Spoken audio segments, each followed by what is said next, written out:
Hey, welcome back everyone. In today's session, we will understand about Docker volumes and its different types. So by the end of the session, you will get a solid understanding about bind mounts, anonymous volumes, and named volumes. So let's get started. Okay, I'm sharing my screen now. Is it visible? Yes, yes. Okay, thanks. So now let's move on to the Docker sessions folder, which I have created in the past, previous session, right? So we have two sessions which I thought of covering. In the first day, we discussed about Docker refresher, where basically I covered, some of the basic important commands, right? So I'll just reiterate that for a minute, and then we'll move on to today's topics. Okay. So yeah, of course, Docker. Whenever you are discussing about or thinking about Docker, there comes the three concepts. One is image, the other one is container, and then running a container, basically running an image in the kind of which basically creates a container, right? So I have noted down here. Image is a blueprint or a template. So that you can pass some instructions there and then you create a container out of it which is running instance of an image. Okay, Docker file is nothing but where you will be writing multiple instructions and use that file to build the image. Correct, that is what we have did it, right? And registry is for storing the images like Docker Hub, ECR, GCR and all those, like GitHub for repository storage, right? We have similarly Docker Hub for storage. Okay, so source code, so every time whenever developer has a code, we dockerize that code because to make kind of a packaged application with all its dependencies along with the code and operating system requirements or the libraries which are needed, right? So Mm. why? Because once we containerize the application, we can deploy this container across any kind of platforms. So that means you can run this container on a Windows based machines or Linux based machines or no, on a VM hosted on somewhere, right? So it doesn't matter which environment you are using it. Once you containerize the application, everything will work in the same fashion. Okay, and Mhm. that is why we take the source code, we containerize it, and we create an image out of it. We can push that image to the Docker Hub or registry, and then then you can run that container so that your application will be running smoothly across any kind of platform. That is what the main purpose of Docker, right? Mm. So as I told you, you can pull image from the Docker Hub because the moment you run Docker run command, which will actually pull the image if you don't have the image locally. Okay. So Docker Mm. run command internally pulls the image and then it runs that particular container. Okay. Okay. So now as I given some basic commands, for version to check the version, run hello world. So hello world is not the image which I have in my system, but the moment I run Docker run, it will pull that image and run that particular container, particular image as a container in my system. Okay. Mhm. So I have listed ps-a because ps will give you the running processes, Docker containers, how many containers are currently running. ps-a will show you everything which were stopped as well. Okay, the containers which got stopped also can be able to check it using Docker ps-a.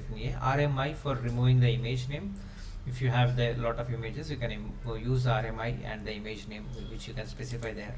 Stop start for starting and stopping the containers, pulling and pushing, and then images logs. So the logs, which is important because let's say if the container got crashed in real time, right? So if the front end application is not responding, okay, you might Mhm. feel that okay, what is the problem with the front end application? You are not sure. When you do Docker PS, it will not show the front end container because it is already stopped, right?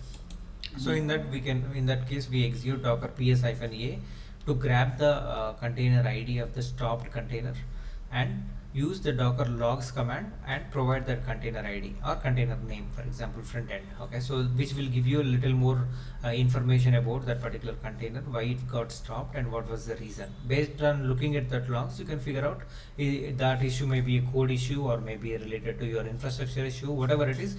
Everything can be tracked using this Docker logs. Okay, Okay. clear, right? Yes, yes.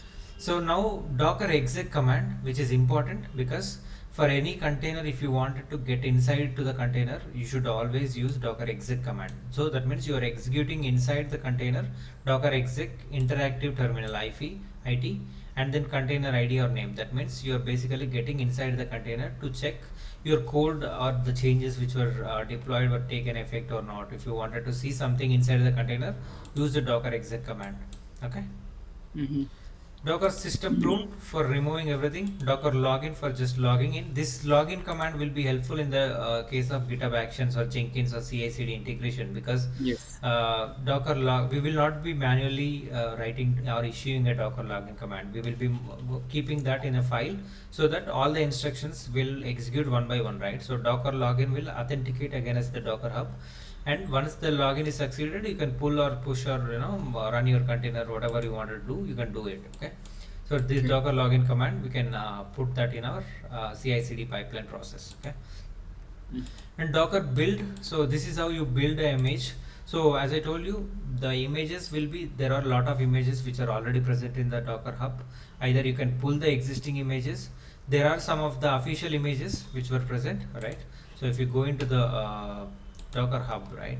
So Docker Hub has lot of images which were already pre-existing. Okay, so the pre-existing images, you can pull it, or you can create your own image and push that to the Docker registry. Okay. Okay. So let me search for Mongo Express or Mongo or whatever it is. So you can see some of the images. Okay, so you can see these are the official images. Okay, if you click on Explore, you can see that there are a lot of images. You can search for any image, Nginx or Java based or Python or whatever it is, and search for Docker official images. You will be getting official images of that particular image. Okay. Okay. And once you got the image, you can build that image. Once you have a Docker file, you can use the build command to build that particular image. So this build command is used for your local Docker file image build process. Okay. If the image is already exist in the Docker Hub, you don't need to build it again, right? Because you'll just pull that image and run the container. Correct? Okay. You understand, right? Yeah. The building is used only if you wanted to build your application locally based on your Docker file. Okay. Mm-hmm. If the image already exists in the Docker Hub, you just pull that image and that run the container out of it. Okay. Okay. Okay. So Docker file name is case sensitive, as I told you. So you'll always use a capital D letter as a uppercase letter for the Docker file. And Docker file is written in the form of instruction and arguments. We have seen that every instruction will be written in the capital letters. You can also use in lowercase, but as a naming convention, it's best practice to use a capital letter as an instruction and then arguments. That means from command or add command, copy command. Those you can write it in uppercase and remaining are lowercase. Okay. Okay. And docker run, this is the command to run a container. Okay, so -d will give you to run in the background. Okay, so that means it is in detached mode. The ports you wanted to expose, one is the host port, one is the container port, and the name you wanted to call for this container. Okay, by default, if you don't give this name, what happens is docker will actually assign a random name. Random name. So we don't wanted a random name. We can use a proper naming so that we can fetch that details whenever we wanted. That means, let's say if you wanted to do docker logs on the container ID, instead of container ID, I can put our docker container name itself, docker logs name. Okay. So now we have also seen the example of docker file here, right? So as I told you in the previous class, every step, the first step in the docker file is basically pulling an image, right? So the base images were already built. Based on that image, you will extend your functionality for your application. Okay, so you can pull a Ubuntu image, you can pull a CentOS image, you can pull a Python, Flask or Java, .NET, whatever it is. Okay, pull that image and always see these are the standard instructions. Okay, so you just remember these instructions because pretty much the same kind of instructions you will be using it for building any kind of application, any kind of Node.js, Java or whatever it is. Okay, so first instruction will be pulling the image. Second instruction will be setting up a working directory. So this work directory is nothing but the directory which is inside the container. Okay, once the container is started, the /app directory will be created. Okay, so even though it doesn't have initially, it will be gets created based on the work dir command. Okay. Yeah. So next command is run. So run instruction. So if you wanted to run or install some packages, then you execute run instruction and then copy the source code, right? So dot means dot is nothing but your current directory, all the files and folders, and the second dot is the destination, which is nothing but slash app, because we are already setting the work dir slash app. That means the current directory is automatically set to slash app. So that's why copy dot will move all the files and folders from here to app directory, App directory. right? And the expose, so if your application is listening on port 3000 or 5000 or whatever it is, just expose that application port number, so that you can expose that this exposed port can be used across your local host environment. Okay, that means whenever you do docker run, we provide the host port number as well as the container exposed port as well, right? So that is why it's a good practice to basically provide the application port number on which the application is actually listening on, right? Okay. And the environment data, so if you wanted to pass some kind of environment data, then you can use env and pass key value details like this. Okay, and cmd instruction is the one which is actually executable and params. So that means it takes one executable command and then parameters. Okay, so that means if you wanted to run your python based application, run python, or java based application, java hyphen var java.jar or whatever it is, whatever the command you wanted to execute, the commands you can execute using cmd instruction. Okay, so now here from python, this is I have taken example from python latest. That means taking a python image as a base image, setting the work directory, copying the requirements.txt slash app. Why? Because we can directly copy, this is actually copying everything, but why I am writing externally this requirements is because this will get cached. Okay, docker works in a way that every layer will be cached. Okay, so once the layer is cached, next time whenever you are building it, right, it will not again and again install the same kind of dependencies. Okay, because the requirements.txt has some dependencies, right?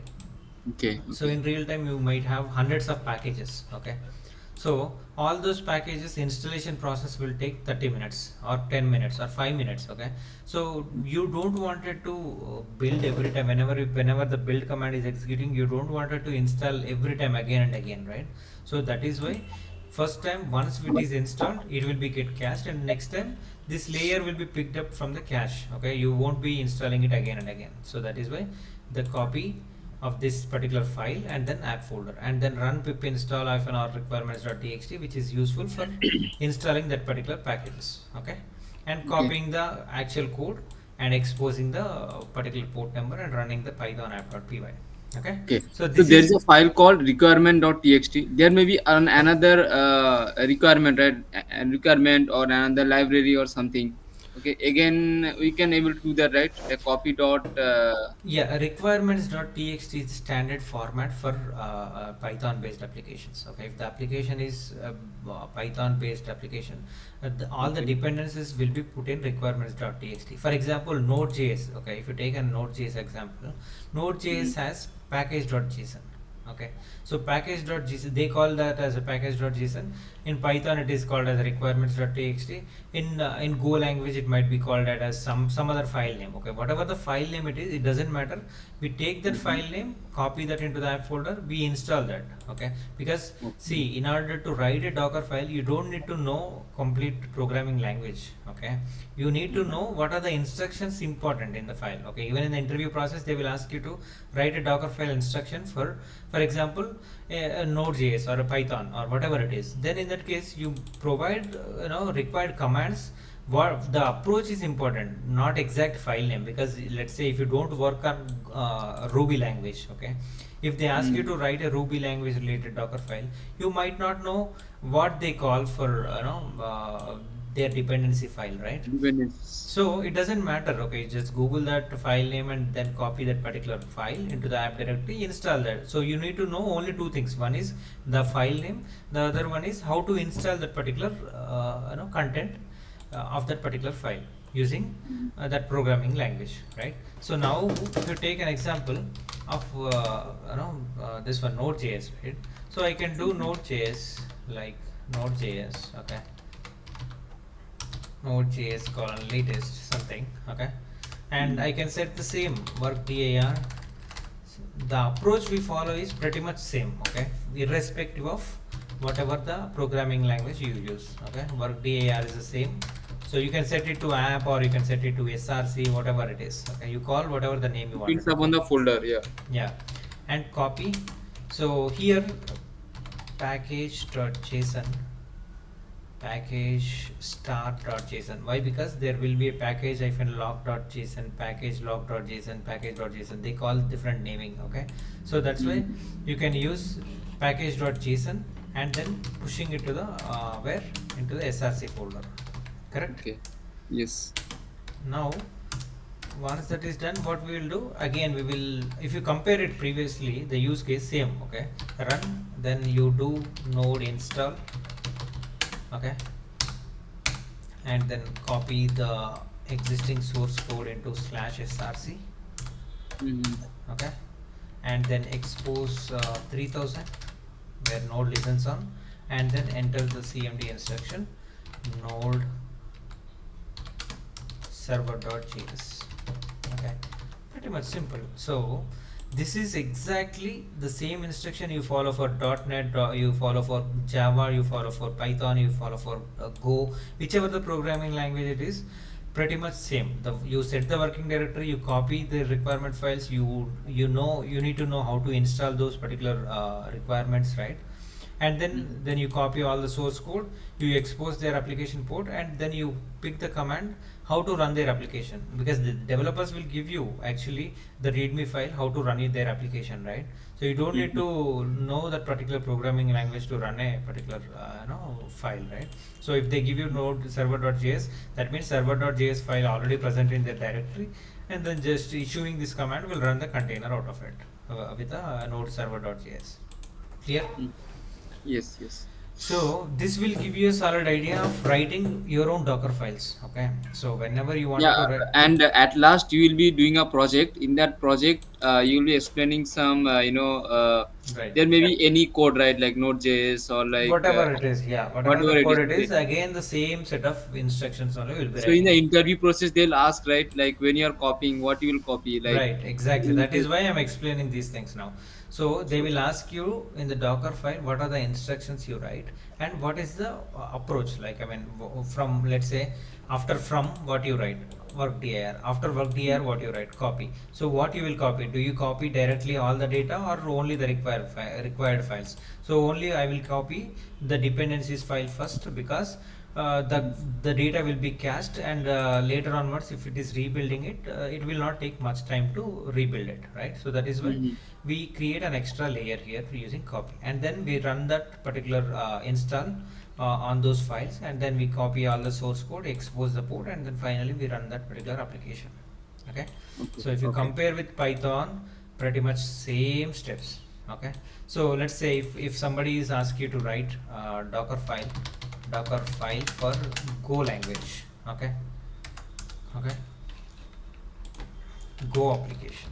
Okay, so now if you see, Google will give you this kind of setup example here, where workdir/app, Mhm. you copy some content of that particular file and then run the file and copy the source code and then expose the port, and then finally you run their application, right? So pretty Mhm. much same. Okay, whatever Okay, you in the command, what is the syntax actually? It's given. executable and instruction, so that is why I have mentioned here in the cmd, where you will be writing executable and params. That means the executable can be Python, node.js, .NET, Java, whatever it is, and then Mhm. their parameters. Okay, Okay, okay, okay, got it. Mm. so that is why node server.js, Python app.py, and for Java, Java space app.js, whatever it is. Okay, Okay. so Mm. whatever the file name it is, what app.java, whatever the file name you wanted to call that particular file name with their main executable command. Okay. So Okay. if you take any example in the internet, you will understand pretty much similar. Okay. Docker file for Ruby application. Okay. Ruby application. You don't need to really know their requirement file, what it is, and all those. Just know, see, it is taking the base image, it is setting up the Mhm. work directory, it is installing some packages, right? which are really required for that particular application to run, and then copying the gem file. So Python we call it as requirements file, in Node.js we call it as package.json, in Ruby they call it as gem file. Okay, so copying those gem file.lock into this folder, and then in Python you use pip install, right? In Yeah. Node.js you use npm install, in Ruby you use bundle install. So that doesn't matter, okay? Whatever it is, the commands will be given by the development team and the file names will be provided. You just use proper convention, like you set this directory, run the copy command, and then run this, copy the source code into this folder, then expose that particular application port number. Finally, you execute their instruction. Clear? Okay. Yeah. Got it. So if you learn this concept, pretty much you can write for any Docker file. Okay, now you can see three Docker files are there. Three application Docker file syntaxes are there. One is for Python, one is for Node.js, one is for Ruby. Okay, all those follow same standards. Only thing is their naming conventions are different. Okay, how to install, how to run, and how to copy their files, that is only important thing you need to learn, but pretty much the same format will be applied for every Docker file. Okay, Okay. clear? Is that make sense more today at Yeah. least? Yeah. Yeah. Yeah. It's fine. So this is how the Docker file works, or the Docker instructions works. Okay, so in today's session, so in previously this is what the discussion happened, but in today's session I thought of teaching you about Docker advanced concepts, where kind of Docker volumes. Okay, Docker volumes and networks, then compose files. Okay, so this is the agenda. Swarm. Sorry, Docker Swarm something is there. no, Docker Swarm is for orchestration purposes. We will not be touching Docker Swarm, we will be using Kubernetes. Okay, Kubernetes. Okay. Okay. yeah, so now Docker Swarm is outdated, nobody is actually using it. In all the organizations use Kubernetes for managing multiple containers across the multi-node setup. Okay, so now Okay. Docker volumes. So first of all, why the volume is required? Okay, see what happens is, whenever a container is running, right?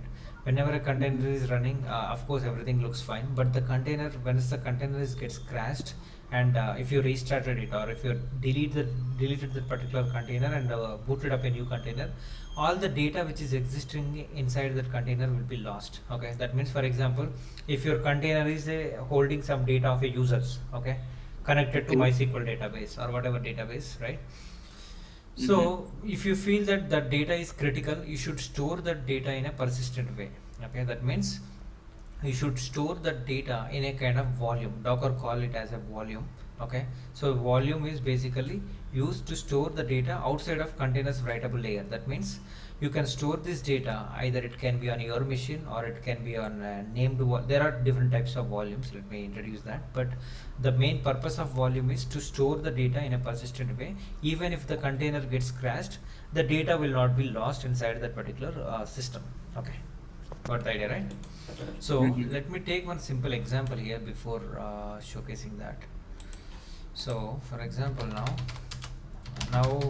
I have docker run -t -it -p 80:80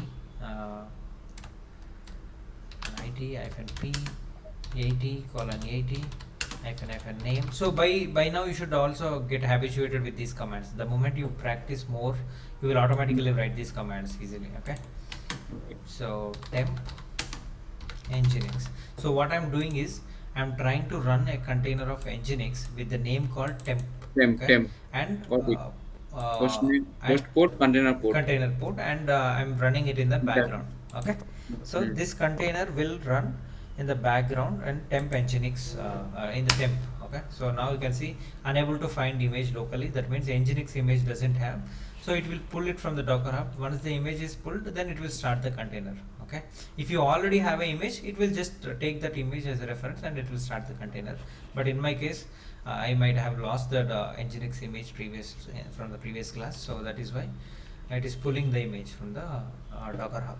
Okay, now the image was downloaded and then container also started. You can see this ID. Okay, now if I do docker ps, it will show me the container is running with the name called temp. Okay, so I don't need to provide container ID every time. I can just use temp as a name to remove or stop or start or find the logs, whatever it is. Okay, So now if I do docker logs temp, now you can see this is all log information which got from the particular temporary container. Clear? Yes, yes. Now what I'll do is docker ps is there, it is running, the container is running. If I go back to my browser and do localhost colon 80, you don't need to provide 80 manually because by default browser takes as 80. Okay, so that means the way Nginx page is coming up and running. Okay, Mm-hmm. is that fine? Yeah. So now what we can do is we can exec into the container and modify this page behavior. That means I don't want welcome to Nginx, I wanted to add my own hello world page. Okay, Okay. so what I will do is I will get inside the container using docker exec command -it interactive terminal. That means we are trying to get inside that particular container of what is the container name, temp, Temp. right? And we are going inside Bin bash. bin bash. Okay, now you can see that I am inside the root of this. So ls will give I am inside the container. So where I have to go to a folder called user share nginx html. Okay, so this is the directory nginx stores that default nginx page file. Okay, so remember Mm-hmm. that this is the file location, nginx stores the data. Okay, slash user share nginx html. Okay, now if I do ls here, I can see index.html file is present. Okay, so this is the file which basically giving this page for us. Okay, now what I will do is I don't want this page, I will override this with my own data. Okay, Okay. so I will do Really? docker sorry, yes, we Yeah. instead of vi I can directly use echo Echo. command, Echo. Yeah. Echo also is fine. and I can do h1 tag hello world from docker. Okay, and then Mm. closing the h1 tag. So you might know this basic h1 tags, right? HTML tags. H1 HTML. Yeah, I this is a don't know, basic but I'll HTML check. syntax. Okay, what it will do is it will give the data in a uppercase letter, like bold letters. Okay, Okay. bigger font size. If you just provide without h1 tags, what happens is it will the visible very smaller in the browser. So instead of seeing it this much, like this it will be in a uppercase. Okay, upper Okay. and bold Mm. way. Okay. So now I'm putting that information into index.html. Index.html. Okay. Yeah. Now if I do cat on this file, you can see that new data is there, Hello world. right? Now if I go back and refresh the page, you can see that Come. hello world from Docker. Cool. Yeah. So this is fine. Now the index.html file got updated, modified, everything is fine. Now what I'll do is I'll exit from the container and I will do docker rm-f, okay, and temp.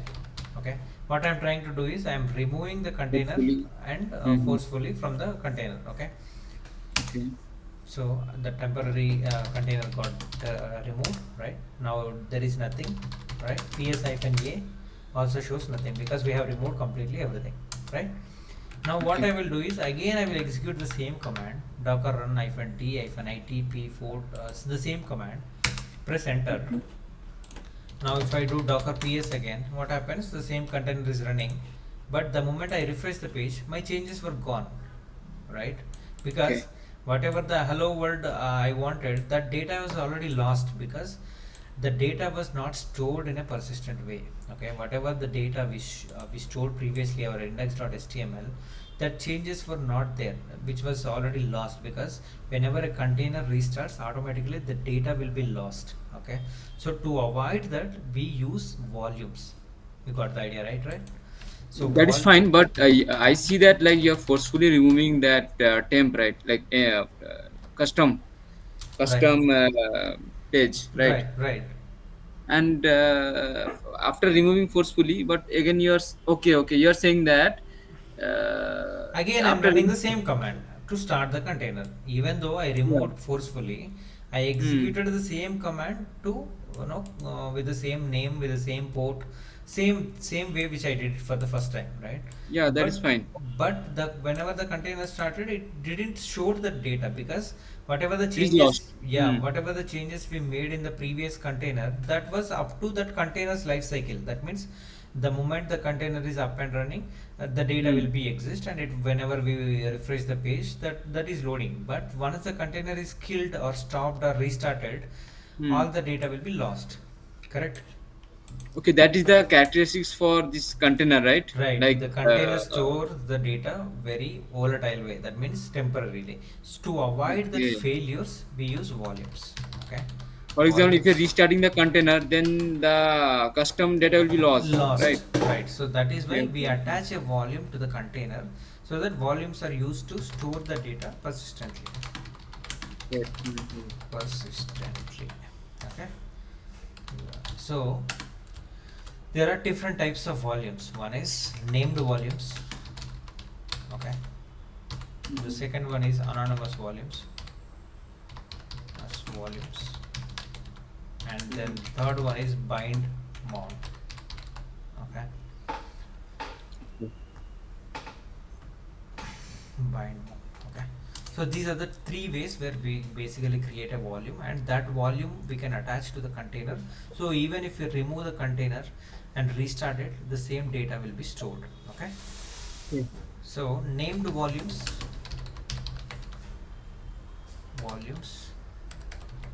created with a name. Okay. Using command like docker volume create test. Okay, so the test is the volume name. Okay. And anonymous volumes created with -v flag while running container. Okay, so for example, docker run -d -p uh, EIT:80 -v test, then nginx. Okay, so what it happens is it creates anonymous volume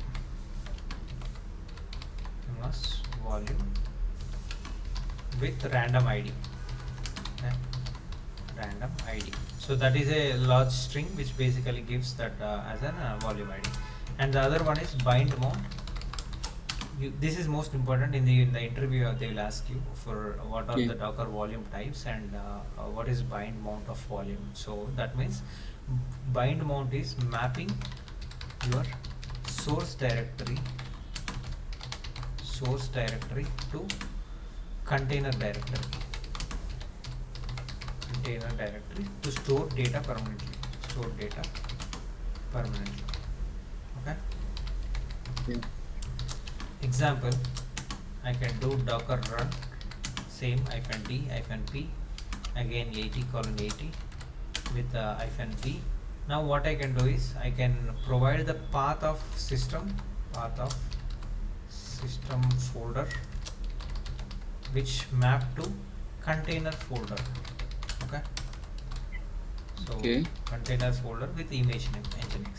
So actual example looks like this. Okay, so docker run -d -p 80:80 -name, let me call this as temp. Okay, same command, right? Okay. Now we will add extra flag -b, and then I will call it as my dir. Okay, colon mapping to /user/share/nginx/html, and then the image name nginx. Okay, so this is the command. So what it is doing is you are mounting a directory which is exist on your path of the system folder. That means the folder which inside your system, right? You Okay. are mapping it to the folder which you wanted to take the changes effect. That means in our case our html changes are there in the nginx index.html file, correct? Yes. That is present inside this path, right? So I Mhm. wanted to map all those changes exactly into my dir folder. Okay, so what my dir does is my dir is a folder which I have to create it locally here, and then I will map that directory changes into this file. So whenever I make any changes in this directory, the same changes will get replicated into index.html. Okay, Okay. so Mhm. let me show you that as well. And Here it next, the is. image name, right? Yeah, the nginx is the image name. This is the last one, which whenever you're running a docker run command, the image name will be provided last. Yeah. Last. Okay, So these are the different types of volume categories. One is named volumes, anonymous volumes, bind modes. Now let's do docker volume ls command. So it will list out all the existing volumes in our system. Okay. So right now we don't have any volumes, right? So docker volume ls will give list of volumes exist on system. Okay. Mm-hmm. Now what I will do is docker volume create test.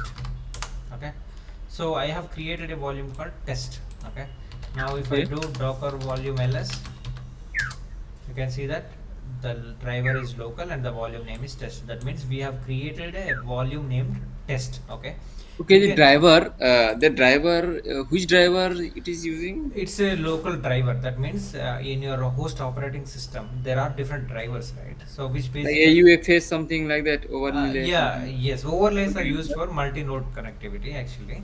This is a local driver which is basically helps you to create these named kind of volumes. Okay, So so now what's the work of this like local driver?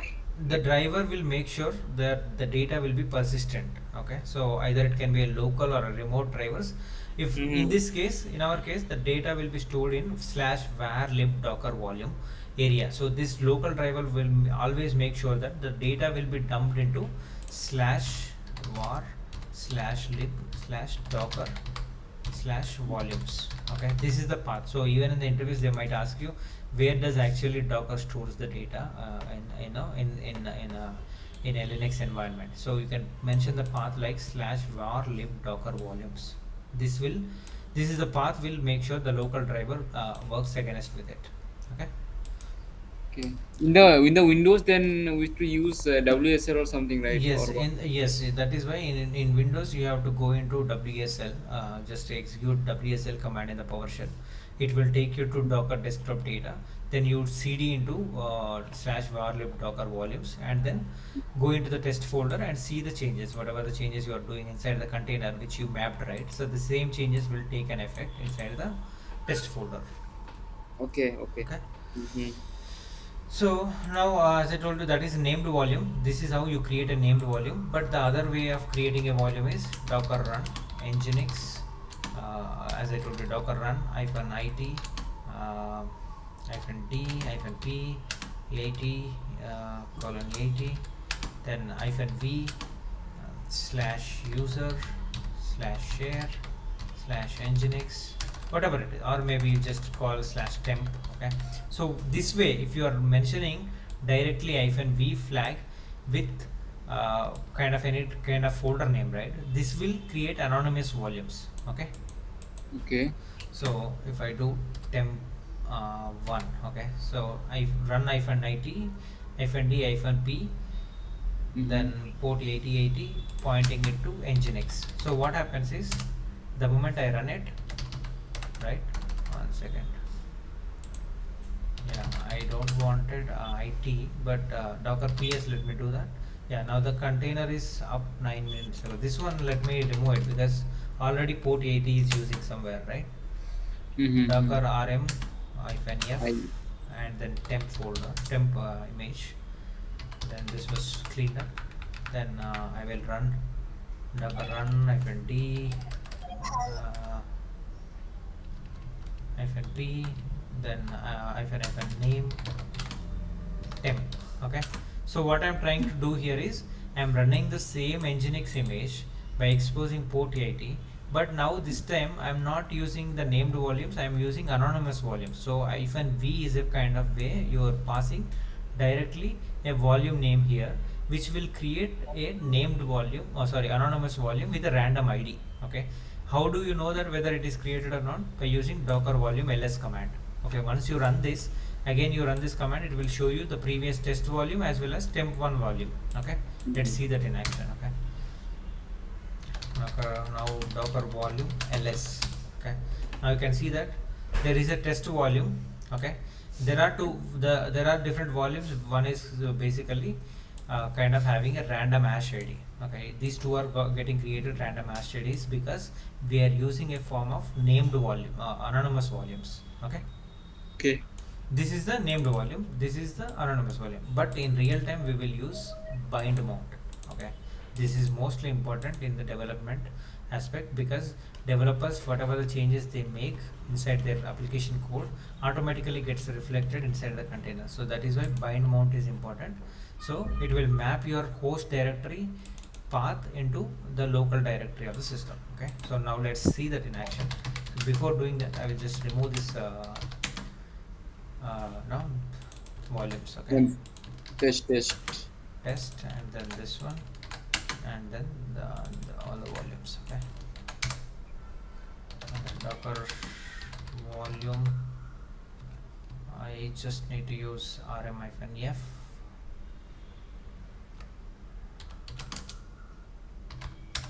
docker volume ls, still they are there. Let me stop the containers, because the containers are already using those volumes, right? So You can that's use why RMI, right? the Permanent. rmi is for removing image. Okay, Okay, image. Sorry. Yeah. yeah, Okay. so now rm-f with temp. Okay, so I'm removing that container, then volume ls, and then if I do this,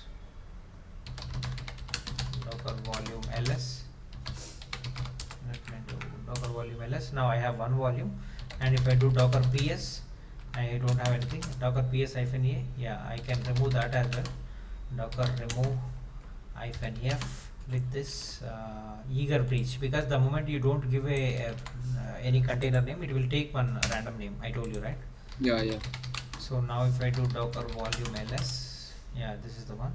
I will try to remove this docker volume rm and the volume name. Okay, clear. So Yes. now we have cleaned up everything. Now nothing is there. Let's create a bind mount and see how the changes takes place. Okay, so before doing that, I will come into the same root folder, and I will create one directory. Okay, where I will call this as, not here, exactly at the same path of these all the files. Okay, Mhm. my dir. Okay, and inside the my dir I'll put another file called index.html. Okay, Okay. so here I will write h1 tag hello from docker. Okay, so Okay. this is the content I have, just the index file. I am trying to map this directory to user share nginx html, so that whenever even the container is restarted, it will still Mhm. have this volume directory data. Okay, that is what the intention here. Okay, Okay. now what I can do is docker run hyphen t hyphen name. I will call it as temp. Okay, the same Mhm. way which we called previously, and then hyphen p 80 colon 80 again. Okay, and then hyphen v. This time we are mapping with a directory my data or my dir, correct? Okay. Yes. My dir. Okay. Mapping with slash user slash share slash nginx slash html. Okay, and the image Mhm. name is nginx. Okay, so you are clear with the command, or any questions? Yes. Fine. I'm fine So with that. you are Easy. mapping current directory which is exist on the system, right? My Mhm. dir Mhm. mapping to user share nginx html. Okay, so that Mhm. means whatever the content presence inside the my dir, you are mapping with the content presence inside the html file, HTML html file. file of nginx. Create. You Yes. got the idea, right? Yeah, I got the idea. Yeah.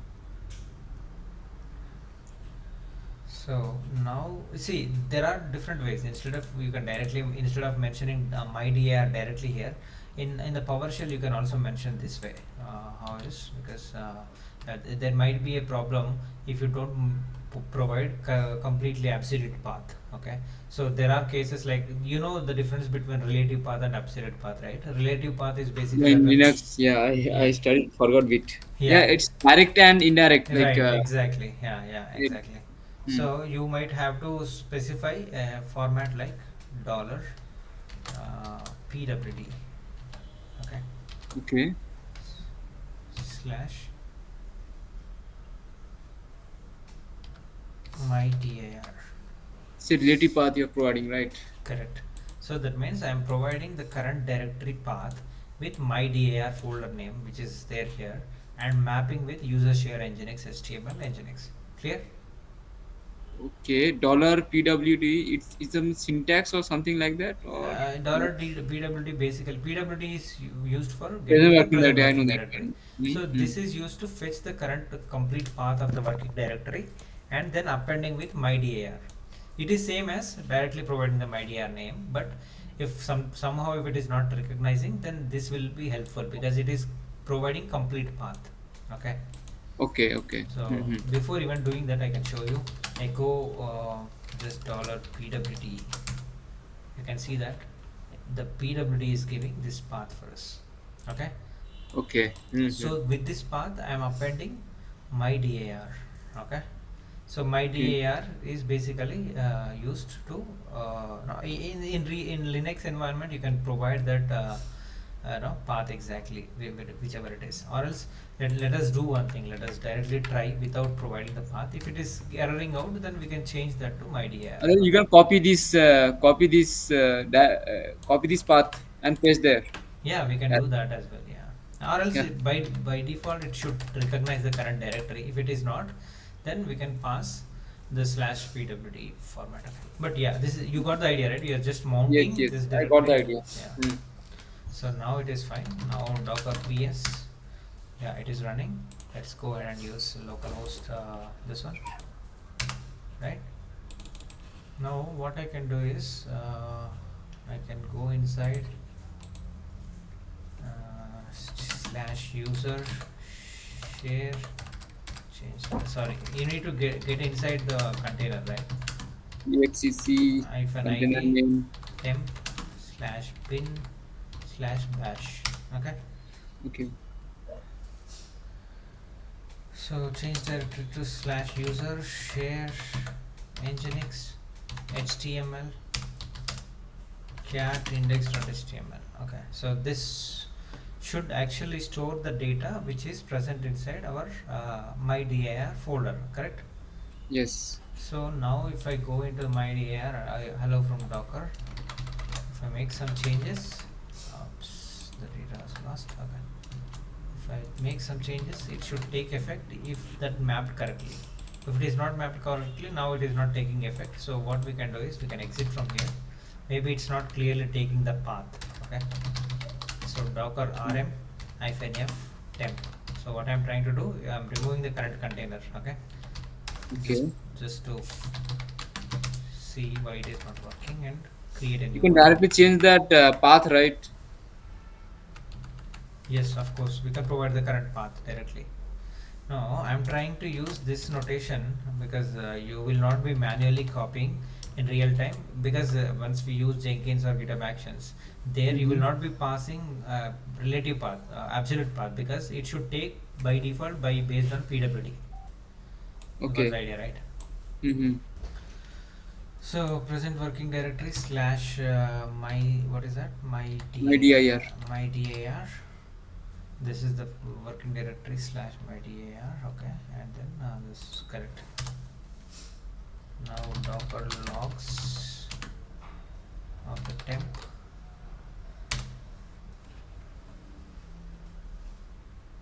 So you can see from the logs, yeah, it is started. And if you go back there and see, now it is hello from docker is displaying, right?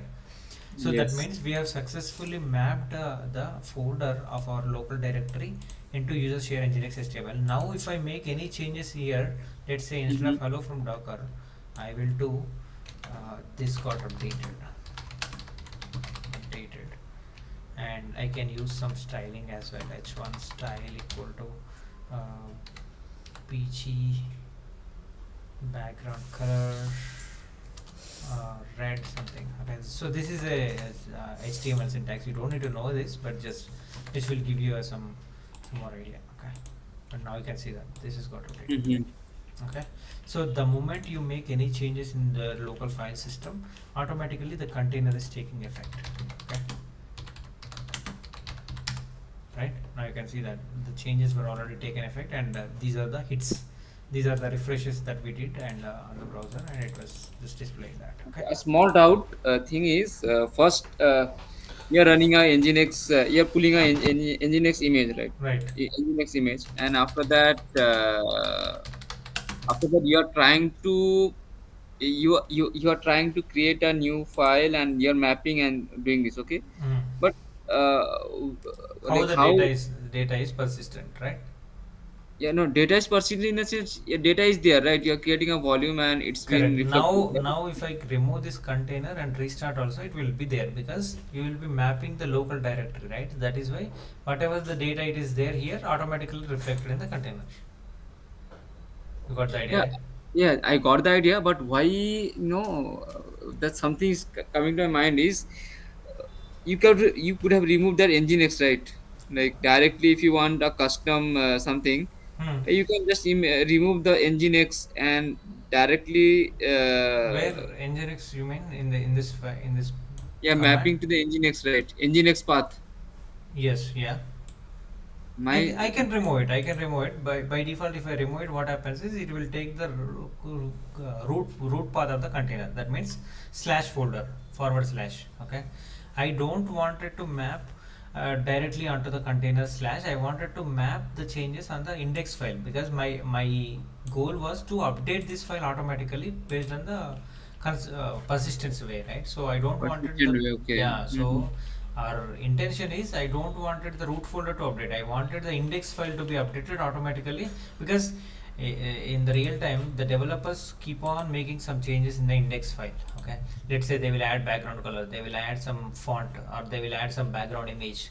So the moment they add it, automatically those changes should take effect in the container. Then the moment they refresh, they should see their changes got Changes, affected, right? okay. So that is why in real time we will be mapping always with a specific directory, not the root path. Okay, I can just remove directly, as you told. I can remove this path, right? I can, of course, I can do. I can just only mention this name and give the nginx so that it will map to the root of the folder. Okay, but that is not our intention. I wanted to update index.html whenever there is any change happened in the my local directory system. Okay, clear, right? Okay. What you can do is you can try to create as part of task. Okay, you No, no, can I understood bit in the sense for there's a Apache server, okay, and there is a index.html, right. and in the index.html, some developers want to Make some change something. right, yes. Okay, okay. So If we, they change something, that changes changes come will take from effect in yes, the Apache. So in your case, you can also pull the Apache image and use the path slash var www.html. That is the path of mm-hmm. Apache. Okay. Yeah, So yeah, yeah. slash var www.html that you can map it to your local mydir for index.html. So what happens is the moment you change here, there the changes will be take effect. Okay. For you Nginx it takes user share Nginx HTML. For Apache it Mhm. is var www.html. Okay. Okay, one thing, why directly I can't change that directly in the nginx only directly? Why I can't change index.html? Of course, you can change it. That is what we did in the before even starting the Before. volumes. We Mm-hmm. went into the file and we modified there directly, right? We can do But that but why you usually do every time getting inside the container and doing it? Instead, you map the directory to the local directory. So all the changes you are working locally that will take effect immediately. Okay, you don't need to get inside the container 100 times every day, right? mm-hmm. You can do that, but this is the flexible way, and that too, as I told you, the first thing is The data will the not data be will not lost. be persistent. The moment you Okay, do okay. from the Mm-hmm. container, if the container is restarted, then the data will be lost. But if you do Lost. this way, this will be always mapped to your local directory, so the changes Got will it. there. Okay, Absolutely. Got it. Mm-hmm. does that make sense? No? Right. So now Docker volume. So this is how you different types of volumes works. One is the So name bind volume. I understood. What is anonymous? Anonymous volumes is like, as I told you, the moment you give -v flag, okay, so Mm-hmm. the same command as you told, right? So without providing any kind of path mounting, okay, just give some name of the volume, which will create a bind mount. That means the sorry, which will create an anonymous mount. That means it's a name kind of random hash value, which will be stored the data in that particular hash. Okay, So again, Okay. everything will be stored in /var lib docker volumes section itself, but one will be stored with a proper naming convention, one will be stored with a random hash ID. So this anonymous will give a random hash ID. The named volumes will give a actual name of the volume type. Okay. So Mm-hmm. in the case of named volumes, I can just do -v my data colon mapping it to that name. Okay, or maybe I can directly use the volume which we created using docker volume create command. Right, Mm-hmm. I can map that directly. Okay, so let's take that as example. Again, docker rm -f temp. So I'm removing everything. Okay, and I will also remove this volume ls. I have this myda docker volume rm and then myda. Just I'm removing that as well. Okay, now nothing is there, right? Docker ps-a, nothing is there, right? So now what I can do is I can just do volume docker volume create. I will create DevOps as a volume name. Okay, so now docker volume ls will show me the volume which we created. This is called named volume. Okay, the way we Okay. create named volume is using this command. Okay, as I written Okay. here, named volumes created with a name docker volume create test or DevOps or whatever it is. Okay, Okay. now if I run docker run -d -p eat hyphen name again temp. Okay, and then what is that, the volume -v. This time we will be using the named volumes, the volume name which we created, DevOps, and will be DevOps mounting it to slash slash user device. char Okay. slash nginx nginx slash html. Okay, and finally the image name. Minutes. Okay, clear? This command is Yes. clear. Yes. Yes. Clear. Clear. So the moment you run 10 times, it will get by headed automatically in your brain. But yeah, so now you can see that docker ps, this is the container ID, it is running, and it is mapped with DevOps directory or the volume which is managed by Docker. Okay, this is the volume which we managed by Docker. This is the volume which managed by us. Okay, so the bind mounts is managed by us because you are mapping the host directory to container Local. directory. This is the volume which is managed by Docker. Okay, so now what I can do is DevOps is mapped already, right? So if I Mm-hmm. go into this page, nothing there, plain welcome to Nginx, but we wanted to see whether the data is persistent or not. Okay, so what I can do is docker exec. So when it is used, this anonymous volumes, like I understood the bind, you don't have to show that bind. This is not the When bind. Yeah, this is the named volumes. So the named volumes and bind mounts. Bind mounts are used basically for development use cases. Okay, so that means it maps the local folder to container folder. The changes will reflect immediately that we have seen, yes, right? But named volumes, it is created with a name, as I told you. It simple. persists even if container is removed. So that means even if the container is removed, the data will still be there in that particular So named what I volume. understand in the in the production we will use bind, and in the staging or something anonymous or named. In the development case we use bind mount. Okay, so I'll write it Yeah. here. uh, That is that development or production. Not in the production, so development. Dev That will side be we post. use Yeah. this, dev side we use this, and named volumes we use in production. Okay, or dev or any kind of stage. Okay, because here it is the managed by Docker, Simple. of Okay. course. Okay. Yeah, Mm-hmm. so the data will be managed by Docker. You are not manually managing anything. Okay, anonymous volumes, yeah, for local testing you can use it, but this will give you a random hash ID which will not feel pretty much useful, because anonymous volumes it created automatically with a no name, as I told you, right? There will not be any Mm-hmm. specific name like test or DevOps. There will not be a specific name. It will just give you a random ID. So it is lost if the container is removed. Okay, Okay. Okay. so lost if container removed, and bind mounts. Sorry, this named volumes. This will persistent even if container removed. Even if container removed. Okay. Mm-hmm. So now we have created which kind of volume? This is a named volume. right? This is Name. managed by Docker. So what I will do is I will go inside the container exec, and I will make some changes, and I will kill this container. Okay. Even Okay. if I kill this container, next time whenever we bounce with the same kind of volume with a new container, the data will be there. So I mean, what I mean is, now up to now here it is clear, right? So we Yes. created a volume, we have run the container by mapping the named volume with the local share nginx HTML. We will get inside the container, okay? Mm-hmm. Slash bin slash bash, okay? Now I will go into slash user share nginx HTML, right? I will override that with again the same h3 tag now this time. Hey there. So you don't need actually the tags, but you just give a cooler representation. That's all. So index.html. Okay. Now if I go back here, I can see that hey there is there. Okay. Clear. Now what I will do is the data now be mapped to the named volume. So what I will do is I will kill this container now. Okay. I have exited out. Now docker rm -f DevOps. temp is Oh, the temp, container temp, name. sorry. Temp, Yeah, temp temp is the container. container Mm. name, right? So now I have removed. Now if I do docker ps -a, now nothing is there. Ps is nothing is there. So even if I refresh the page will be lost, right? It is not coming up, right?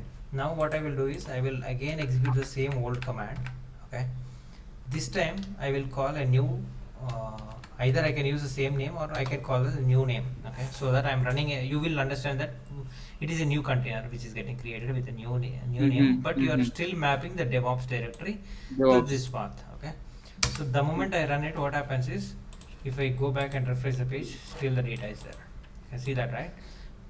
Yes. So even after the container is killed and restarted with a new container name, the data is still there because we mapped the named volume to this path. So whatever the changes we make there, automatically it is stored in this path, in this particular named volume, and this is Mm-hmm. managed by Docker. So the moment you attach this volume next time for any container, that container will have the same kind of data. Okay, even if I write 10 temp 2 temp 3 temp 10, all those containers will have the same hey there data. Okay, so that is how named volumes works. Questions?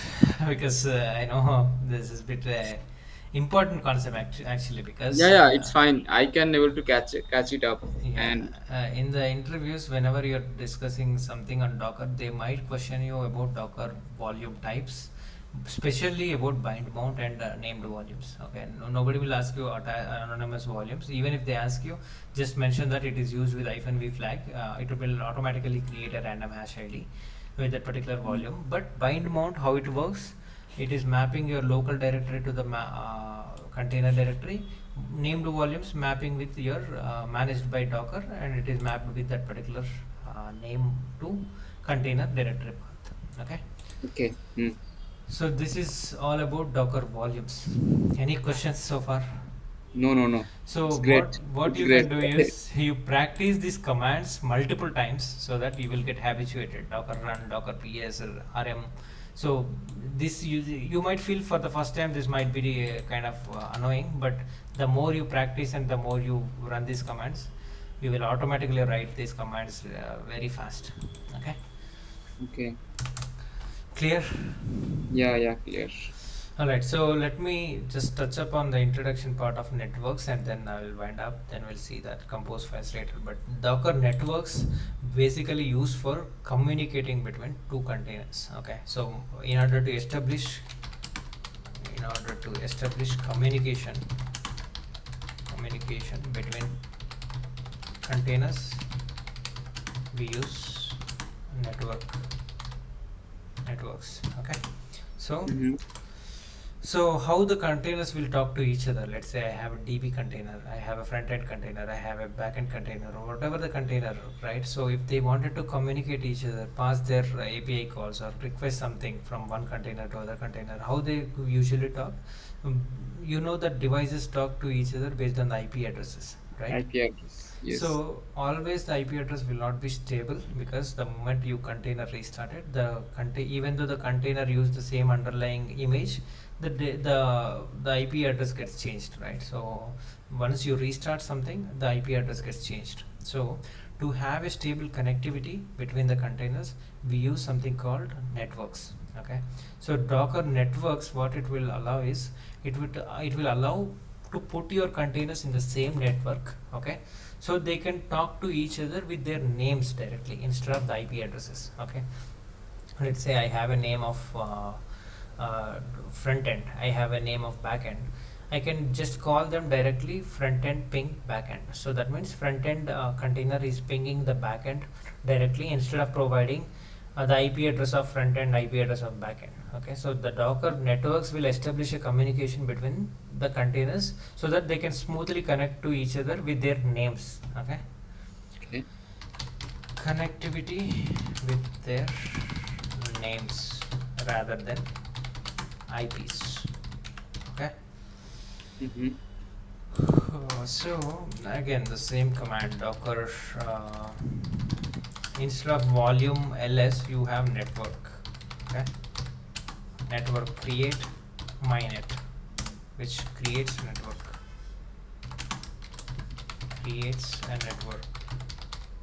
with mynet.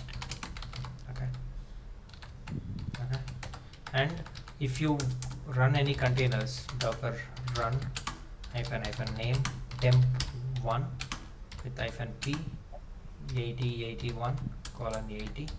Okay, nginx. Okay,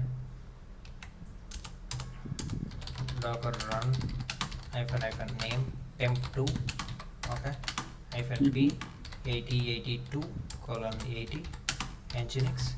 See, the moment let's say if I execute these two commands now, what happens is both containers will use the same Nginx image. It runs on port 8081, 8082, but they might have different IP addresses. Okay, so even though they have temp1, temp2, they might be in a different networks. Okay, so they might not able to connect to each other. So what we can do is, before even doing to make a connection, establishment of connection between two containers, we can Mm-hmm. create a network with a mynet and supply that as a hyphen network with mynet. Okay, so this way what happens is, you are linking that particular container with the my network hyphen mynet. So the moment you launch these two containers, they will be grouped into the same network. Okay, it's same like, for Okay. example, in your local house, right? In your house, if you have a router, you might have connected your phone, your TV, your laptop, all the devices to the same router. Okay, so that means Mm-hmm. all are there connected to the same network. Okay, so they can connect to each other based on their naming conventions of the devices instead of IP addresses. That's what in Docker containers does. Okay, so they will connect with each other using temp1, temp2 directly instead of the IP addresses. If you don't provide that, you have to talk based on the IP addresses. And Okay. that too, if they are connected in each other, then as I told you, it's pretty easy. So that is why you create with a hyphen network mynet, so that this will link the network to this particular container. Okay, now if I do docker Mm-hmm. network ls, you can see that I have different types of networks. One is bridge network, the other is host network, and the other is none network. Okay, so Okay. none is basically which tells you that there is no network at all. So that means there is a no network. That means the connectivity or communication is completely disabled. Okay, so you might not Mm-hmm. use none rarely, because you will be using either bridge or host. Okay, so the bridge network is a kind of network where you basically by default Docker uses as a bridge network. Okay, that means they will put the containers in the same kind of network system, but you can also use host based path. Okay, so that means host is nothing but it is leveraging or utilizing your host network. Host in the sense, my what is this, my local system. Okay, so it shares the Mm-hmm. host network stack by using hyphen network host or hyphen network bridge. So bridge will, the as I told you, bridge, in the case of bridge, the containers on the same host communicate using container name. Okay, but in the Contain the same host. containers on the same host in the sense the same desktop, Okay, Okay. Okay. same Mm-hmm. host communicate using the container name. They will be using container names. okay, to communicate Okay. each other. Okay. Okay. In the case of host network, yeah, as I told you, shares a host network stack. That means it will be using the same IP addressing system of my Windows machine, not the Docker, my Windows machine, the current machine which I'm running, right? And there is Okay. also a custom bridge where you can also define user-defined named-based DNS solutions, so that you can put your IP address range. Like you can also provide your CIDR range, like 192.168.0.21/24 something, and the same network will be used across different IP, different containers. Okay, Okay. right?